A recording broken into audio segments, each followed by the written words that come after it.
jika melihat kasus penggelapan, ini bagaimana pembuktiannya, investigasinya seperti apa, lalu juga sebenarnya syarat-syaratnya untuk mengklaim ini bagaimana? Oke, ya, terima kasih Bang Rian pertanyaannya. Nah, jadi di dalam polis itu kita ada kondisi pada saat ada kerugian atas kendaraannya, ya apapun itu harus melaporkan kepada pihak asuransi. Itu diberikan waktu 5 hari, ya 5 hari kalender. Nah, jadi umumnya kalau ya semua yang paham pencurian itu dijamin, jadi biasanya akan bilang mobil saya hilang. Nah, kemudian ya proses yang saat ini dipraktekkan oleh industri adalah kita kasih form bagaimana cerita kehilangannya. Nah, jadi itu pertama ya detail detail customernya, kemudian ceritanya seperti apa, siapa saksinya, bla bla. Nah, kemudian kita akan sampaikan, kami akan cek ke lokasi dan akan bisa bertemu dengan Bapak kapan lagi gitu. Nah, jadi di perusahaan asuransi habis itu biasanya menunjuk salah satu surveyor dari ya perusahaan, bisa jadi juga perusahaan ya punya rekanan untuk sama-sama melakukan survei, kita sebutnya survei. Nah, di survei itu akan dicari siapa yang kira-kira harusnya mengetahui. Misalnya katakanlah disampaikan mobilnya hilang di garasi gitu. Nah, jadi akan ditanya ya, surveyor datang ke rumahnya, ditanya anaknya, pembantunya, tetangganya, tahu nggak? Ribut-ribut biasanya kan rame gitu loh. Nah, jadi dari klarifikasi itu bisa dicek, oh ini valid. Nah, jika ternyata pada saat survei ini ternyata ada kejanggalan, kok ini bilangnya begini ya, ini bilangnya begini ya, kayaknya ini nih kurang nih. Kita mau gali lagi, dan itu bisa di-expand. Nah, namun kita tentunya punya batas waktu kapan mesti menyampaikan ke ke nasabah. Nah, selama proses itu, customer kan pasti buat laporan polisi. Sudah dilaporkan belum? Nah, kemudian kita cek juga ke kantor polisi. Nah, di kantor polisi juga kita cek ke polisinya, kita juga tanya kapan didaftarkan laporannya, kemudian siapa yang memeriksa, udah diwawancara belum, kemudian apakah ada berita acaranya. Nah, itu kita periksa. Nah, kemudian berita acara itu polisi pasti juga menanyakan saksi-saksinya.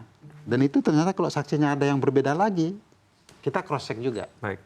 Nah, jadi dengan proses ini tim kita yang sudah biasa menangani ini akan bisa merasa, oh ini kehilangan.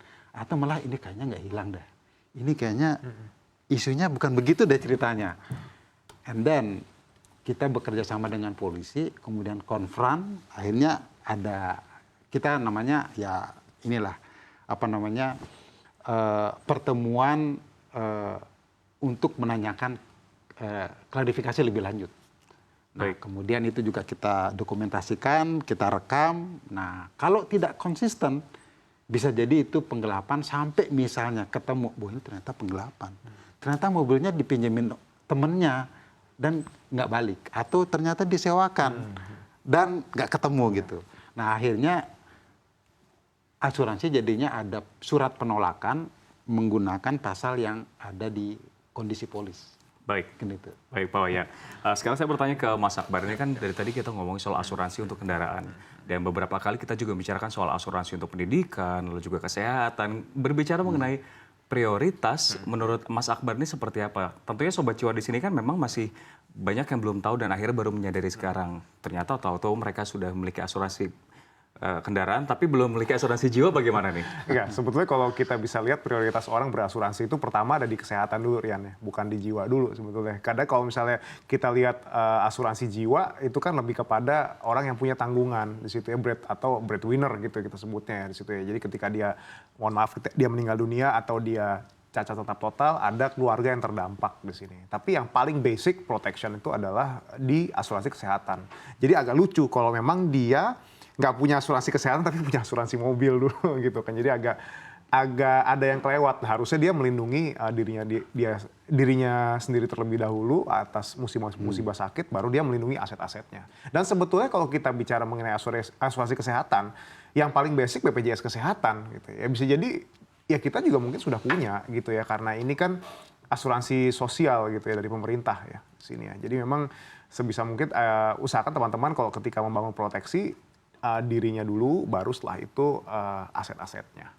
Ya. Gitu. Baik, Mas Akbar, berbicara terkait dengan investigasi yang tadi sudah disampaikan terkait dengan klaim yang ada, kita tidak hanya berbicara tentang kendaraan yang hilang, kendaraan yang rusak, dan lain-lain. Bagaimana seorang pelaku usaha dari Pak Wayan sendiri menjawab komentar terkait secara umum general asuransi yang bilang untuk klaim sesuatu ini susah sebenarnya. Kalau untuk kendaraan seperti apa? Saya di dalam ya selama ini berkarir di asuransi ya.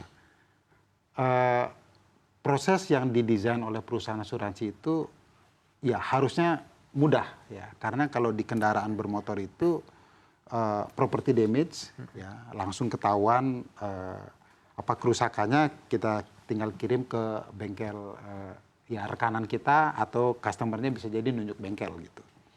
Nah, kemungkinan kalau sekarang ada yang susah bisa jadi karena spare partnya susah.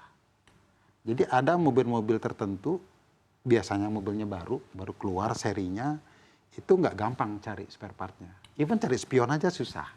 Nah mungkin ini biasa komunitas ya, punya komunitas mobil, ya paham ya. Jadi susah. Nah bisa jadi itu disalahin ke asuransi juga. Nah ini untuk konteks mobil, menurut saya sepanjang yang saya tahu, kebetulan saya di asosiasi, komplain terhadap klaim susah di kendaraan bermotor itu minim. Ya paling kalau yang ada adalah yang tadi, kok saya susah klaim karena saya ditolak misalnya karena menggunakan pasal penipuan atau penggelapan gitu. Karena dia berasumsi kok harusnya saya dijamin gitu. Oke, itu terkait dengan komplain untuk klaim ini minim dari kacamata customer. Tapi kalau dari kacamata pelaku usaha, banyak gak sih sebenarnya upaya-upaya terkait fraud yang dilakukan oleh mereka yang memiliki asuransi mencoba untuk menipu? Oh, untuk gini, produk asuransi yang sekarang ini dibeli sama masyarakat, umumnya mereka menjadi punya polis asuransi gara-gara ya mereka membeli mobilnya melalui pembiayaan. Nah, pembiayaan itu mensyaratkan sebaiknya punya asuransi karena ya lancar nanti pada saat bayar cicilannya gitu. Nah, jadi dalam konteks ini ya akhirnya proses untuk apa namanya klaim itu ya tidak menjadi isu sih harusnya. Nah, jadi kalau misalnya ya kalau proses untuk kita mendeteksi ada fraud atau tidak, untuk di kendaraan itu area untuk bermain fraudnya itu nggak banyak. Ya, beda dengan di kesehatan misalnya. Nah, namun sindikasi ada. Kami memang di asosiasi pun kami punya tim. Kayaknya saya pernah kena klaim ini mirip deh gitu. Nah, misalnya nih yang ini adalah mobil modifikasi, kemudian akhirnya ya diklaimin gitu ya, biar kita mengganti sekian banyak spare part yang padahal spare part itu spare part modifikasi gitu. Nah, memang ini perlu kejelian perusahaan asuransi untuk mendeteksi ini sebenarnya kita dikerjain atau enggak gitu. Tapi itu butuh networking. Nah, saat ini networkingnya memang terbatas. Ya beda dengan di luar negeri, data yang sudah terintegrasi, di kita masih belum sampai seperti itu. Nah, satu pertanyaan lagi sebenarnya, kalau saya penasaran, tadi kan kita membahas mengenai rental, tapi kalau berbicara mengenai mobil-mobil yang digunakan untuk ojek online, beberapa brand kita sebutkanlah, itu bagaimana untuk asuransinya? Oke, ojek online itu ada yang katakanlah mobil ya, yang mobil juga. Itu ada yang menggunakan platform ini menggunakan perusahaan di mana perusahaan itu menyediakan suatu fasilitas siapapun yang ingin menjadi driver, silakan datang. Ini mobil yang udah kita siapin, tapi harus bayar ya berapa perharinya, per minggunya, dan per bulannya. Kemudian ada program 5 tahun lagi jadi milik Anda gitu. Nah, jadi tentunya driver ini pasti sudah terverifikasi, ya ada seleksinya, ya. Nah, bisa jadi ini program yang bisa nggak yang ini saya jaminkan. Artinya kalau ya kerugian-kerugian yang seperti pencurian pasti udah kita jamin. Misalnya ya dia mobilnya dicuri, ya kemudian tabrakan dijamin. Tapi kalau akhirnya driver ini ternyata menggelapkan juga. Nah, itu pernah ya kami tangani, ada permintaan itu, perusahaan memang bisa jamin, tapi dengan kondisi deductible-nya atau kita namanya jadi seolah-olah co-insurance lah. Jadi pihak PT-nya ini pun kita tidak bayar 100%. Jadi hanya bayar a fraction, ya hanya untuk menggantikan. Kemudian memastikan kalau si driver ini ya itu terverifikasi dan sudah bekerja sekian lama gitu.